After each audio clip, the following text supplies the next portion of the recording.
सच्चिदानन्दरूपाय विश्वोत्पत्त्यादिहेतवे तापत्रय विनाशाय श्रीकृष्णाय वयं नुमः। श्रीकृष्णाय वयं नुमः। श्रीकृष्णाय वयं नुमः। बोली वृंदावन बिहारी लाल की। आइए हम सभी लोग भागवत महापुराण के महात्म्य में प्रवेश करें। आज प्रथम दिवस की कथा है और प्रथम दिवस की कथा में भागवत के महात्म्य का दर्शन कराया है। सूत जी ने सौनकादिक ऋषियों को। महात्म्य क्या है? महात्म्य है महत्व।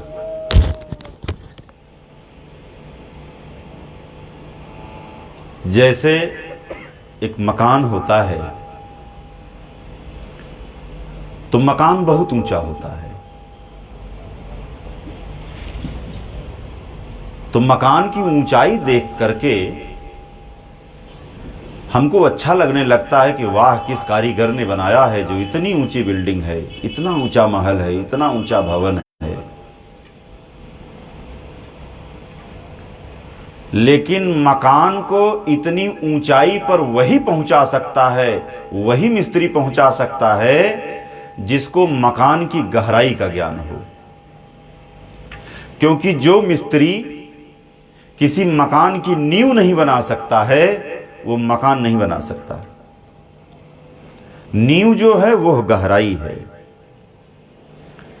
गहराई दिखती नहीं है, लेकिन उसी के बल पर पूरा भवन टिका रहता है।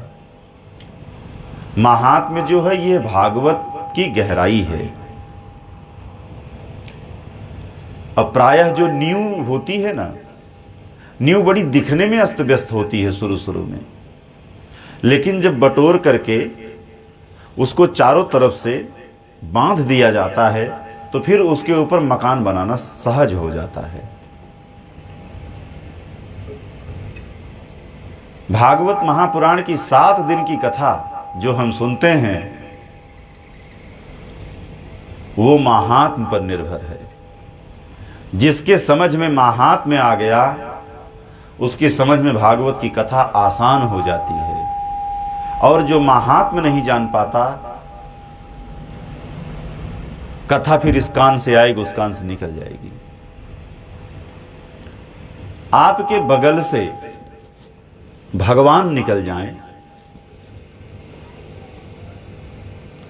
और आप नहीं जानते हैं कि भगवान का रूप कैसा है, भगवान दिखते कैसे हैं, कभी आप भगवान के स्वरूप को नहीं देखा है,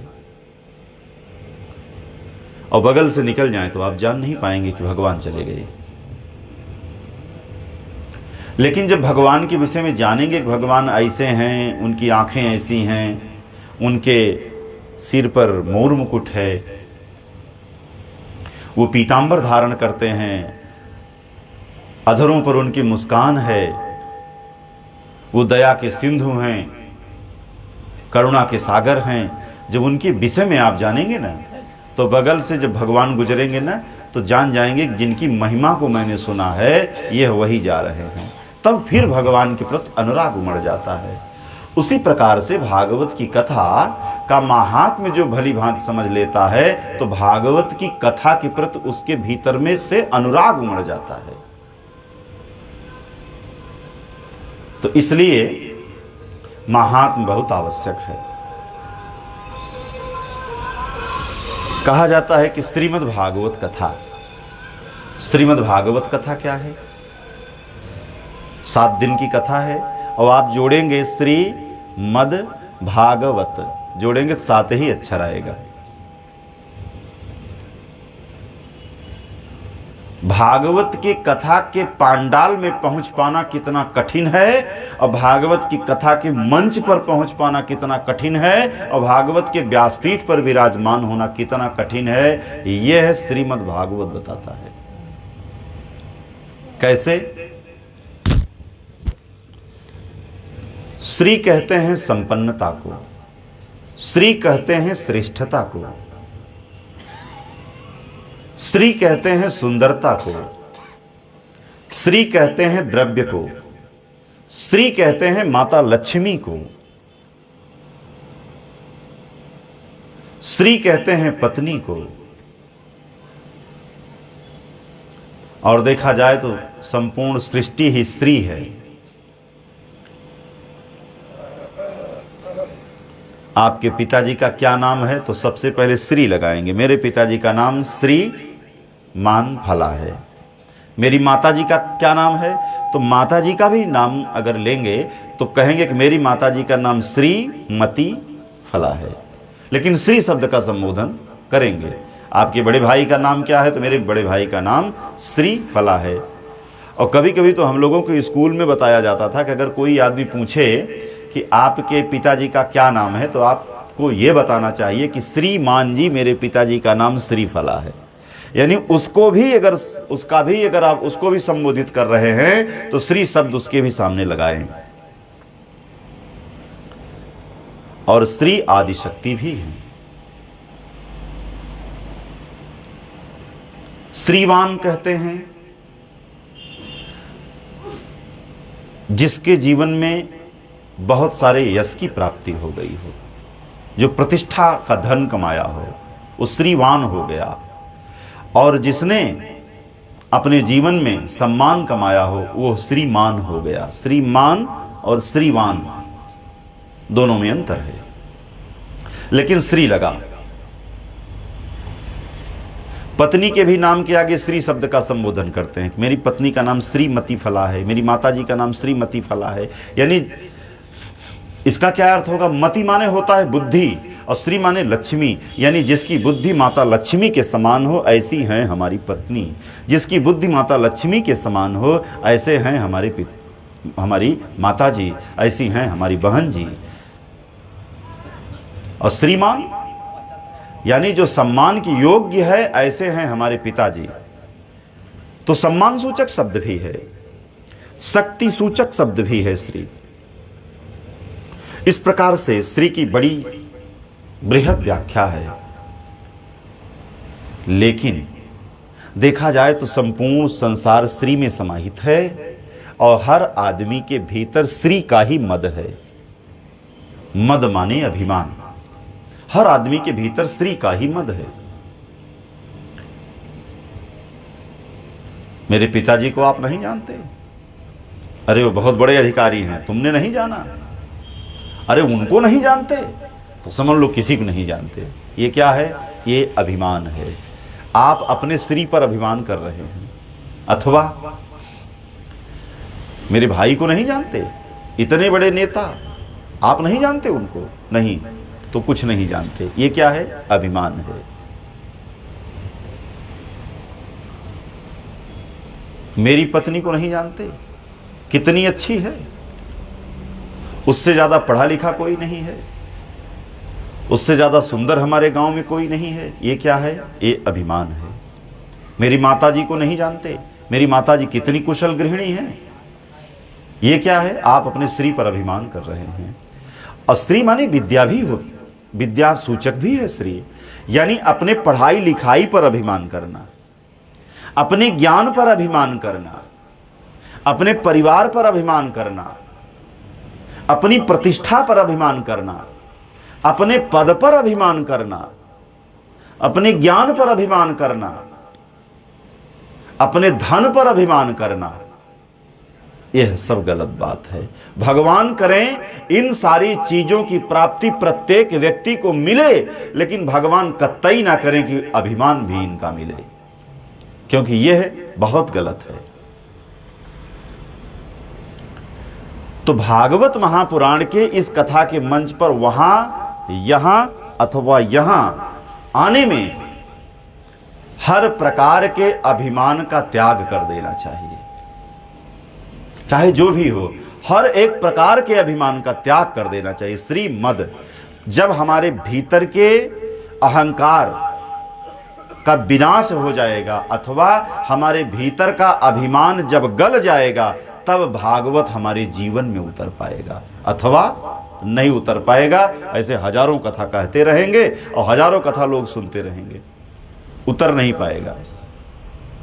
वास्तव में भागवत जिसके जीवन में समा गया, वाणी में नहीं, जीवन में अगर भागवत समा गया तो आदमी निर्विकार हो जाता है, आदमी भगवानमय हो जाता है। क्यों? क्योंकि अगर वास्तव में हनुमान जी के हृदय में भगवान राम समाहित हो गए, उनके हृदय में, उनके जीवन में भगवान आकर के समाहित हो गए, यही कारण है कि हनुमान जी का दर्जा राम जी से भी ऊंचा हो गया। आज भूमंडल पर आप विचरण करके देखें तो राम मंदिर आपको कम मिलेंगे, लेकिन हनुमान मंदिर आपको ज्यादा मिलेंगे। यह क्या है? यह भगवान की कृपा का परिणाम है।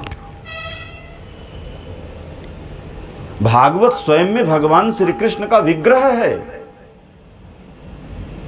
इसके पाठ के पारायण करने वाले को, इसके कथा को कहने वाले को अथवा भागवत की कथा सुनने वाले के जीवन में अगर भागवत समा जाएगा तो विश्वास मानिए आप अद्वितीय हो जाएंगे, आप जैसा कोई नहीं होगा।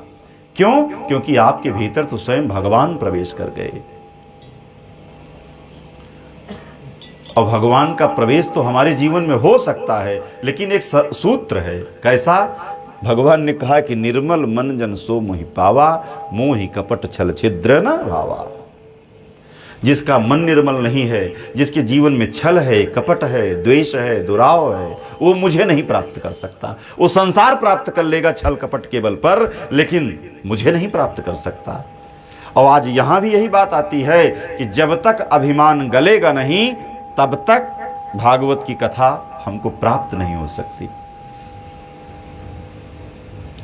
इसलिए अहमता का विसर्जन आवश्यक है।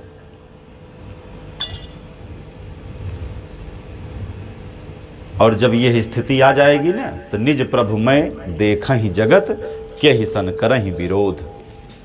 जब भागवत जीवन में उतर जाएगा, तब हर व्यक्ति सब हमारे नेत्रों में समता के दीप जल जाएंगे, हमारी नजरों में समता भर जाएगी, एक दूसरे के प्रति प्रेम उत्पन्न हो जाएगा, किसी से नफरत नहीं, किसी से द्वेष नहीं, किसी से ईर्ष्या नहीं है। और अगर यह है तो समझ लीजिए एक नाहक हैरान है भागवत की कथा के लिए। विश्वास मानिए, ये बहुत आवश्यक है। इसलिए श्रीमद हमारे भीतर के हर प्रकार के पद प्रतिष्ठा, मान सम्मान, विद्या जो भी है, इसको हमें भगवान की कृपा का प्रसाद समझना चाहिए। इस पर अभिमान नहीं करना चाहिए। अभिमान का त्याग करिए, फिर भागवत की कथा के पांडाल में आइए। अब देखिए, पहला अक्षर क्या है? भ है, भक्ति। भ माने भक्ति। भगवान की भक्ति भी तभी मिलती है जब हम अभिमान मुक्त जीवन जीते हैं। जिसके जीवन में अभिमान हो गया, उसके जीवन में भगवान की भक्ति नहीं आ पाती है, क्योंकि वो आने ही नहीं देगी ना, वो अभिमान आने ही नहीं देगा।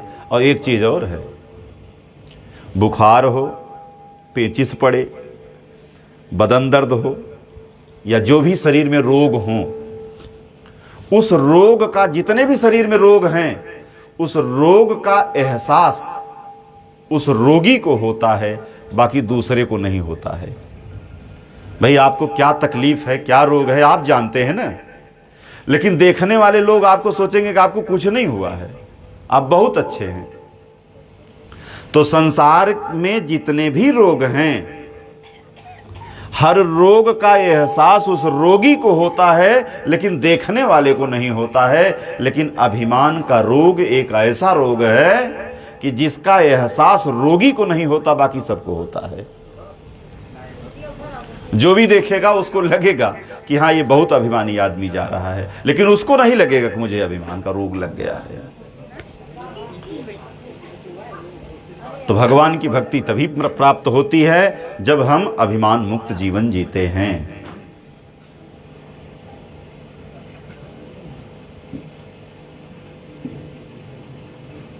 दूसरा अक्षर है भागवत में ग।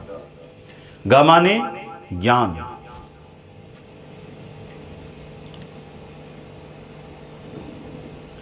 भक्ति के गर्भ से जब हमको, भक्ति के मार्ग से जब हमको ज्ञान की प्राप्ति होती है तो वो ज्ञान हमारे लिए सार्थक होता है। लेकिन डायरेक्ट ज्ञान मिल जाए हमको और भक्ति न मिल पाए तो विश्वास मानिए वो ज्ञान हमारे जीवन को कब धराशायी कर दे कुछ कहा नहीं जा सकता है। ज्ञान के बल पर आदमी वायुयान उड़ा दिया, प्लेन उड़ा दिया ज्ञान के बल पर। ज्ञान के बल पर आदमी ने कंप्यूटर बना दिया। ज्ञान के बल पर आदमी ने मिसाइल तैयार कर दिया। ज्ञान के बल पर आदमी ने बहुत बड़ी बड़ी उपलब्धियों को प्राप्त कर लिया। लेकिन भक्ति विहीन अगर जीवन है, भक्ति विहीन ज्ञान है, तो विश्वास मान लीजिए कि वो आदमी अपने ज्ञान के बल पर ऊंचाई को तो प्राप्त कर लिया, लेकिन इतनी ऊंचाई को वो नहीं प्राप्त कर पाया जो भक्ति के मार्ग से होता जाता हुआ प्राणी प्राप्त कर लेता है। तो दूसरा अक्षर है ग, यानी ज्ञान भक्ति के मार्ग से हमको प्राप्त होना चाहिए। तीसरा अक्षर है वह कहते हैं वैराग्य को।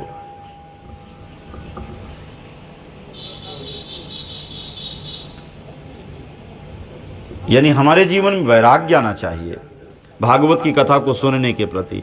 वैराग्य किस चीज का? कपड़े का त्याग वैराग्य कहलाता है। दाढ़ी मूंछ का रख लेना वैराग्य कहलाता है। पीला वस्त्र लाल वस्त्र पहन लेना वैराग्य कहलाता है। अथवा घर का त्याग कर देना वैराग्य कहलाता है। घर गृहस्थी से दूर रह करके जिंदगी यापन कर लेना, किसी वृक्ष के नीचे, पीपल के नीचे बैठ करके तपस्यारत हो जाना, क्या यह वैराग्य की परिभाषा है? जी नहीं। वैराग्य में त्याग होना चाहिए, लेकिन वह त्याग परिवार का नहीं होना चाहिए, वह त्याग बीवी बच्चों का नहीं होना चाहिए, वह त्याग माँ बाप का नहीं होना चाहिए, वह त्याग अपने गांव, अपने परिवार, अपने इष्ट मित्र का नहीं होना चाहिए। वह त्याग होना चाहिए अपने भीतर की बुराइयों का। हम अपने भीतर के छल का त्याग करें, हम अपने भीतर के दंभ का त्याग करें, हम अपने भीतर के पाखंड का त्याग करें, हम अपने भीतर के द्वेष का त्याग करें, हम अपने भीतर के असत्य संभाषण का त्याग करें, हम अपने भीतर के राग का त्याग करें, ईर्ष्या का त्याग करें। तो जिसके जीवन से छल, दंभ, द्वेष, पाखंड, झूठ, अन्याय, तृष्णा, ईर्ष्या आदि विकार मुक्त हो गए, वो आदमी पैंट शर्ट पहन करके भी टहलता रहेगा, तो उससे बड़ा वैरागी और कोई नहीं हो सकता। ये सच्चा वैराग्य है। यानी बुराइयों का त्याग ही सच्चा वैराग्य है। चौथा अक्षर है ता। ता यानी तप। हमारे जीवन में तपस्या होनी चाहिए, हमारे जीवन में तप होना चाहिए। तप कैसा होना चाहिए? कैसा तप हमारे जीवन में होना चाहिए? हमारे जीवन में सच्चा तप किसको कहते हैं? सच्चा तप होता है निष्ठा का तप। सच्चा तप होता है संकल्प का तप। संकल्प का कोई विकल्प नहीं होता। ठान लिया है भागवत की कथा सुनेंगे तो सुनेंगे। यही हमारी निष्ठा ही हमारी तपस्या है। हर श्वास में गोविंद का स्मरण हो, हर धड़कन में भगवान के मंत्र का गुंजन होता रहे। मन से किसी का भी बुरा ना सोचें। विश्वास मानिए आपसे बड़ा तपस्वी फिर कोई नहीं होगा। यह सच्ची तपस्या है। जो हवन तो करता है, लेकिन जो हवन आत्म कल्याण करने के लिए करता है, आत्म कल्याण के हेतु जो हवन करता है उसमें, और जो विश्व कल्याण के लिए हवन करता है उसमें जमीन आसमान का अंतर होता है। क्योंकि वो अपने लिए परेशान है, वो सारे विश्व के लिए परेशान है।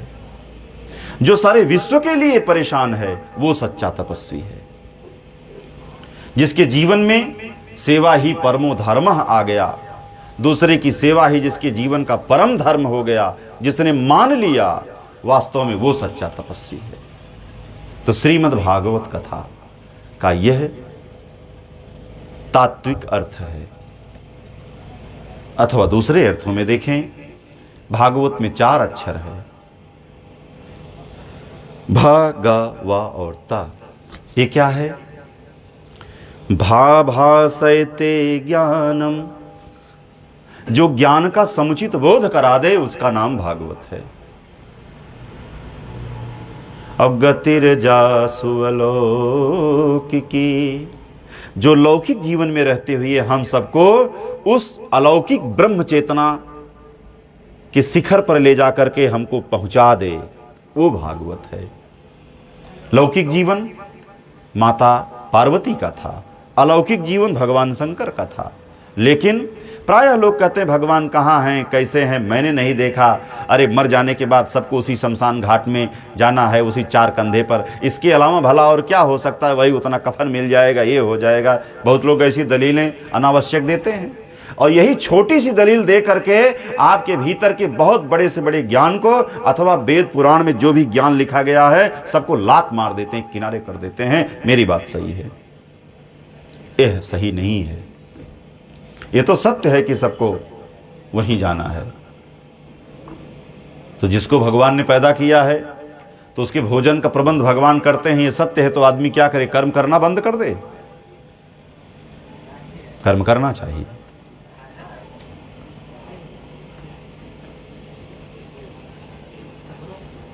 तो लोग कहते हैं कोई आदमी धरती पर रह करके भगवान को प्राप्त किया है, तो उदाहरण में है, हाँ जी हाँ, मानस साक्षी है इस बात का।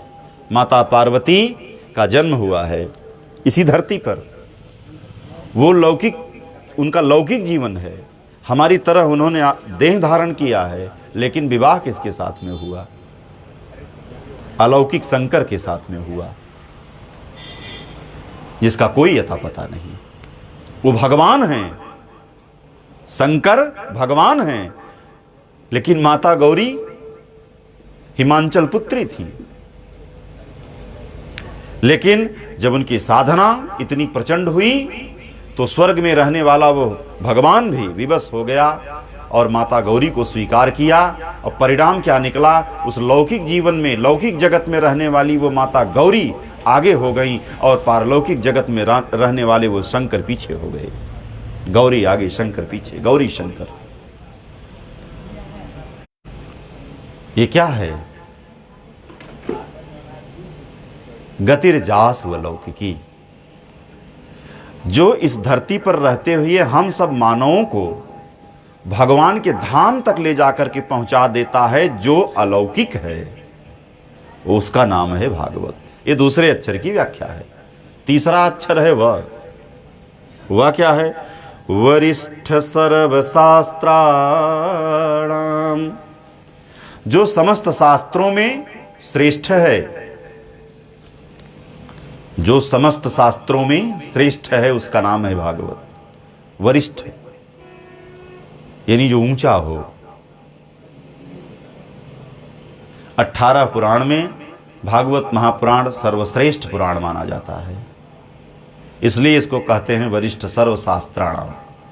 ये सर्वश्रेष्ठ शास्त्र है। जिस प्रकार से भोजन और भजन में अंतर होता है एक मात्रा का, उसी प्रकार से शस्त्र और शास्त्र में भी एक मात्रा का अंतर होता है।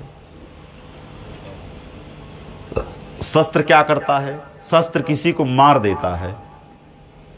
और शास्त्र क्या करता है? लोग शास्त्र सुनते हैं, लेकिन एक चीज जानिए, शस्त्र भी मारता है और शास्त्र भी मारता है। शास्त्र भी मारता है। कभी कभी शस्त्र जिस चीज को नहीं काट पाता, शास्त्र उस चीज को काट देता है। हमारे जीवन को, शरीर को तो तुरंत भाई कोई आदमी शस्त्र से मारता है तो आदमी मर जाता है, लेकिन किसी के भीतर के विकारों को अगर आपको मारना हो तो तलवार नहीं मार पाएगी। गोली से आप किसी को मारेंगे तो किसी की बुराई को नहीं मार पाएंगे। उसके लिए आवश्यक होगा शास्त्र के अनमोल वचन। जैसे ही कानों के माध्यम से भीतर जाएंगे ना, तो आपके भीतर की बुराई को मार देंगे। तो इस प्रकार से ये भागवत महापुराण वरिष्ठ सर्वशास्त्राणाम, समस्त शास्त्रों में श्रेष्ठ है। और तरणीभूत भमाणवे, ये नाव है। तरणी कहते हैं नाव को। नाव क्या करती है? जल में हर चीज डूब जाती है, लेकिन नाव नहीं डूबती है। तो ये संसार क्या है? ये संसार है भवसागर। इस भवसागर में हम सभी लोग जो भी यहां पैदा हुए हैं, सब इस भवसागर में डूब जाने के लिए ही पैदा हुए हैं। बचता कौन है? जो इस भवसागर में नहीं डूबता है, जो भागवत रूपी तरणी का आश्रय ले लिया हो, जो अपने जीवन में भागवत महापुराण रूपी नौका के ऊपर आसीन हो गया हो, यानी जो अपने जीवन का आधार भागवत को मान लिया है, उसके जीवन को भवसागर में भागवत महापुराण की नौका नहीं डूबने देती है, बल्कि भवसागर से पार करा देती है। बोलिए भागवत भगवान की जय। और एक चीज, तरणी में अगर बड़ी ई की मात्रा आप लगाएंगे तो उसका अर्थ नाव हो जाता है, लेकिन अगर छोटी ई की मात्रा लगाएंगे तो उसका अर्थ सूर्य हो जाता है। सूर्य आसमान में निकलता है। सूर्य निकलता है तो क्या होता है? सारे संसार का जो अंधकार है वो नष्ट हो जाता है। सारे संसार का अंधकार गायब हो जाता है और सूर्य का प्रकाश फैल जाता है। लेकिन सूर्य का प्रकाश संसार को तो प्रकाशित कर सकता है, लेकिन व्यक्ति के भीतर को कभी नहीं प्रकाशित कर सकता है। अंतःकरण को सूर्य का प्रकाश कभी नहीं प्रकाशित कर सकता है। कौन कर सकता है? भागवत महापुराण का दिव्य ज्ञान ही, भागवत महापुराण के दिव्य ज्ञान का प्रकाश ही हमारे अंतःकरण के भीतर को आलोकित करके इसके अंदर के अंधकार को मिटा देता है। और वास्तव में लोग आज के ज़माने में संसार के अंधकार को मिटाने के लिए प्रयासरत हैं। अपने एक कमरे में उसके अंधकार को मिटाने के लिए पता नहीं कितने कितने झूमर लगा देते हैं, कितनी कितनी लाइटें लगा देते हैं, कितने कितने अच्छे अच्छे CFL लगा देते हैं, बल्ब लगा देते हैं। ये तो प्रयास करके अपने कमरे का तो अंधकार मिटा देते हैं, लेकिन इस संसार का कोई भी प्राणी एक बार भी नहीं सोचता कि जो अंदर अंधकार भरा पड़ा हुआ है उसको कौन सा बल्ब जला करके मिटाएं। वो भागवत महापुराण का सद्ज्ञान ही उस भीतर के अंधकार को मिटा सकता है। बोलिए भागवत भगवान की जय। इसलिए भागवत महापुराण की बड़ी दिव्य महिमा है। आज से लेकर के 7 दिन तक हम सभी लोग भागवत महापुराण की ज्ञान गंगा में गोता लगाएंगे और अपने जीवन को सार्थक करेंगे। और एक चीज देखिए, भागवत महापुराण में भागवत का जन्म कहां से हुआ?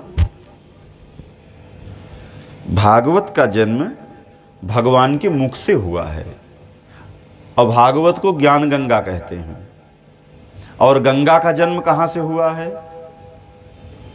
भगवान के चरणों से हुआ है। चरण से विष्णु पादाब्ज संभूते गंगे त्रिपथगामिनी धर्मद्रवेति विख्याते पापम में हर जानवी। भगवान विष्णु के चरण से गंगा का जन्म हुआ है और मुख से भागवत का जन्म हुआ है। और यह भागवत ज्ञान गंगा है और वह सिर्फ गंगा है। लोग गंगा में भी डुबकी लगाते हैं और ज्ञान गंगा में भी डुबकी लगाते हैं।